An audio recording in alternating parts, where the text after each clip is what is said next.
ಈಗ ಕೊನೆಗೂ ಕೂಡ ಬೆಣ್ಣೆ ನಗರಿಗೆ ಕೂಡ ಎಂಟ್ರಿ ಕೊಟ್ಟಿದ್ದಾರೆ ಜಮೀರ್ ಅಹಮದ್ ಅವರು. ಒಂದು ಕಡೆ ಏನು ಬಾಗಲಕೋಟೆಯಲ್ಲಿ ಎಂಟ್ರಿ ಕೊಟ್ಟು ಅಲ್ಲಿ ದಿಗ್ಗಜರು ಸಮರ್ಥಪರವಾಗಿ ಕಾಂಗ್ರೆಸ್ ಅನ್ನ ಗೆಲ್ಲಿಸಬೇಕು ಅಂತ ಪಣ ತೊಟ್ಟು ಒಂದು ಕಡೆ ಬರ್ತಾ ಇದ್ದಾರೆ. ಇನ್ನು ಈ ಕಡೆ ಈಗ ಬೆಣ್ಣೆ ನಗರಿ ಅಂದ್ರೆ ದಾವಣಗೆರೆಗೂ ಕೂಡ ಎಂಟ್ರಿ ಕೊಟ್ಟಿದ್ದಾರೆ. ಈ ಕಡೆ ಜಮೀರ್ ಅಹಮದ್, ದಾವಣಗೆರೆಯಲ್ಲಿ ಜಮೀರ್ ಅಹಮದ್ ರಾಜಕೀಯ ಸಂಚಲನ ಮೂಡಿಸ್ತಾ ಇದ್ದಾರೆ. ಉಪಚುನಾವಣೆ ಘೋಷಣೆ ಬಳಿಕ ದಕ್ಷಿಣಕ್ಕೆ ಮೊದಲ ಭೇಟಿಯನ್ನ ಕೊಟ್ಟಿದ್ದಾರೆ. ಅಭಿಮಾನಿಗಳಿಂದ ಸಚಿವ ಜಮೀರ್ ಅಹಮದ್ ಅದ್ದೂರಿಯಾಗಿ ಸ್ವಾಗತವನ್ನ ಮಾಡಿಕೊಂಡಿದ್ದಾರೆ. ಜಿಲ್ಲೆಗೆ ಬರ್ತಾ ಇದ್ದಂತೆ ಸಚಿವ ಮಲ್ಲಿಕಾರ್ಜುನ ಮನೆಗೆ ಜಮೀರ್ ಎಂಟ್ರಿ ಕೊಟ್ಟಿದ್ದಾರೆ.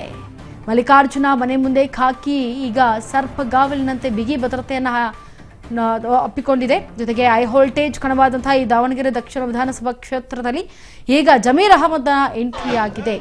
ಏನು ಪ್ರಚಾರಕ್ಕೆ ಅಂದ್ರೆ ಬಾಗಲಕೋಟೆಯತ್ತ ಪ್ರಚಾರಕ್ಕೆ ಬರೋದಕ್ಕೆ ಹಿಂದೆ ಮುಂದೆ ನೋಡಿದಂತಹ ಜಮೀರ್ ಅಹಮದ್ ಈಗ ಕೊನೆಗೂ ಕೂಡ ಬೆಣ್ಣೆನಗರಿಗೆ ಎಂಟ್ರಿ ಕೊಟ್ಟು ಸಚಿವ ಜಮೀರ್ ಅಹಮದ್ ಈಗ ಪ್ರಚಾರದಲ್ಲಿ ತೊಡಗಿದ್ದಾರೆ. ಈ ಒಂದು ದಾವಣಗೆರೆಯಲ್ಲಿ ಜಮೀರ್ ಅಹಮದ್ ರಾಜಕೀಯ ಸಂಚಲನ ಎಷ್ಟರ ಮಟ್ಟಿಗೆ ಇದೆ ಅನ್ನೋದನ್ನು ನೀವು ದೃಶ್ಯಾವಳಿಗಳಲ್ಲಿ ಗಮನಿಸ್ತಾ ಇದ್ದೀರಿ. ಉಪಚುನಾವಣೆ ಘೋಷಣೆ ಬಳಿಕ ಈಗ ದಕ್ಷಿಣ ವಲಯಕ್ಕೆ ಮೊದಲನೇದಾಗಿ ಭೇಟಿ ಕೊಟ್ಟಿರೋದು ಜಮೀರ್ ಅಹಮದ್. ಅಭಿಮಾನಿಗಳಿಂದ ಸಚಿವ ಜಮೀರ್ ಅಹಮದ್ ಅದ್ದೂರಿಯಾಗಿ ಸ್ವಾಗತವನ್ನು ಮಾಡಿಕೊಂಡಿದ್ದಾರೆ ಅಲ್ಲಿನ ಅಭಿಮಾನಿಗಳು. ಜಿಲ್ಲೆಗೆ ಬರ್ತಾ ಇದ್ದಂತೆ ಸಚಿವ ಮಲ್ಲಿಕಾರ್ಜುನ ಅವರ ಮನೆಗೆ ಜಮೀರ್ ಎಂಟ್ರಿ ಕೊಟ್ಟಿದ್ದಾರೆ. ಮಲ್ಲಿಕಾರ್ಜುನ ಮನೆ ಮುಂದೆ ಖಾಕಿ ಸರ್ಪಗಾವಲಿನಂತೆ ಕಾಯ್ತಾ ಇದೆ. ಬಿಗಿ ಭದ್ರತೆ ಬಂದೋಬಸ್ತನ್ನು ಮಾಡಲಾಗಿದೆ. ಜೊತೆಗೆ ಈ ಒಂದು ಹೈ ವೋಲ್ಟೇಜ್ ಕಣವಾದಂತಹ ದಾವಣಗೆರೆಯ ದಕ್ಷಿಣ ವಿಧಾನಸಭಾ ಕ್ಷೇತ್ರ ಜಮೀರ್ ಈಗ ಎಂಟ್ರಿ ಕೊಟ್ಟು ಮತಯಾಚನೆಯನ್ನು ಮಾಡೋದಕ್ಕೆ ಸಿದ್ಧರಾಗಿದ್ದಾರೆ.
ಈಗ ಹೈ ವೋಲ್ಟೇಜ್ ಕಣವಾದಂತಹ ಈ ದಾವಣಗೆರೆ ದಕ್ಷಿಣ ವಿಧಾನಸಭಾ ಕ್ಷೇತ್ರಕ್ಕೆ ಈಗ ಜಮೀರ್ ಅಹಮದ್ ಎಂಟ್ರಿ ಕೊಟ್ಟಿದ್ದಾರೆ. ಅಲ್ಲಿ ಅಭಿಮಾನಿಗಳು ಕೂಡ ಅಷ್ಟೇ ಘೋಷಣೆಯನ್ನು ಕೂಗ್ತಾ ಇದ್ದಾರೆ.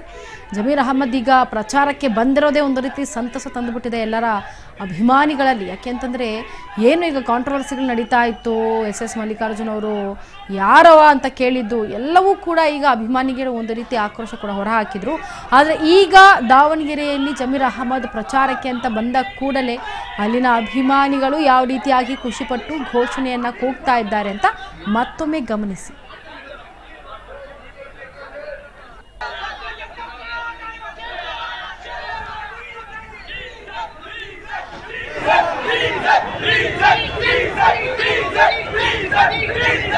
Please,